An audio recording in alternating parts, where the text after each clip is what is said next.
The eyes of the world are on the rescue efforts in Thailand this morning, with the second stage of this dangerous mission over and successful. They're ahead of schedule now, with more than half of the children out and getting emergency treatment in a special section of a hospital there. Ben Tracy remains at the scene, monitoring what's next for the rest of the rescue. Inside the cave, workers have been drilling holes into the rock so the rescue teams can more easily navigate the dark and wet cavern. Their efforts are paying off. This video shows the first group of boys just moments after being rescued from the cave. Within 2 minutes, they were on helicopters and flown to a hospital in Chiang Rai, where beds were lined up at the front door.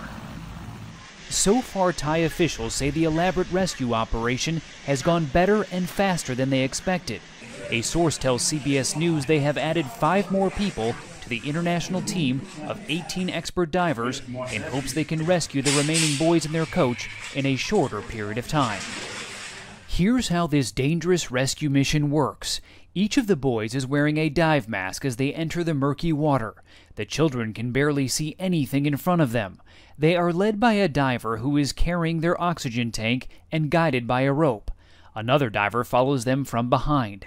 The entire journey covers about 2.5 miles through both deep water and steep climbs. The biggest concern is a pinch point in the cave that is just 15 inches across. In that area, the boys have to separate from the divers in order to fit through and reach a small patch of dry land before going back down into the water.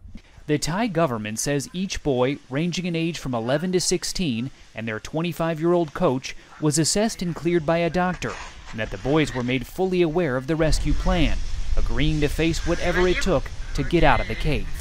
Now, the officials here say that it may take another 24 to 48 hours for them to rescue everybody inside that cave. They are racing against time, and they're racing against the rain, because if heavy rains hit this area and flood the cave again, that could end this rescue effort. Ben Tracy, CBS News, Chiang Rai, Thailand. As protests escalate in Haiti, some Middle Tennesseans are stranded, but others have been able to return home safely. A team from Riverwood Church of Christ came home just before midnight. They were visiting Haiti for mission work when protests began. Luckily, they say, they had a short window of time that was safe to get to the airport. Groups from at least 2 other local churches continue to shelter in place until they're able to get home.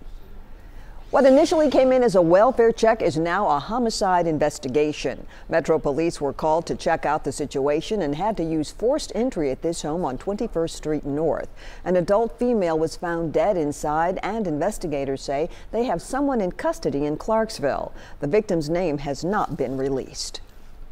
Columbia police need your help looking for a missing teenager. Officers say Tristan Morton left his home in Murray County sometime late Friday night without his parents' permission. They don't believe he's in a car, and it's unclear where he could be headed. If you see Tristan or know where he is, call Crime Stoppers at 931-381-4900.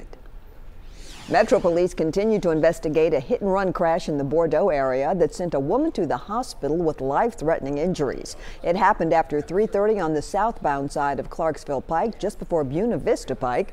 She and her husband were walking their bikes along the road when he says someone hit them in a white Chevy Impala and continued south. Investigators say they did find a vehicle parked at a garage in Vanderbilt that matched the description, but they have not confirmed that it's the same car.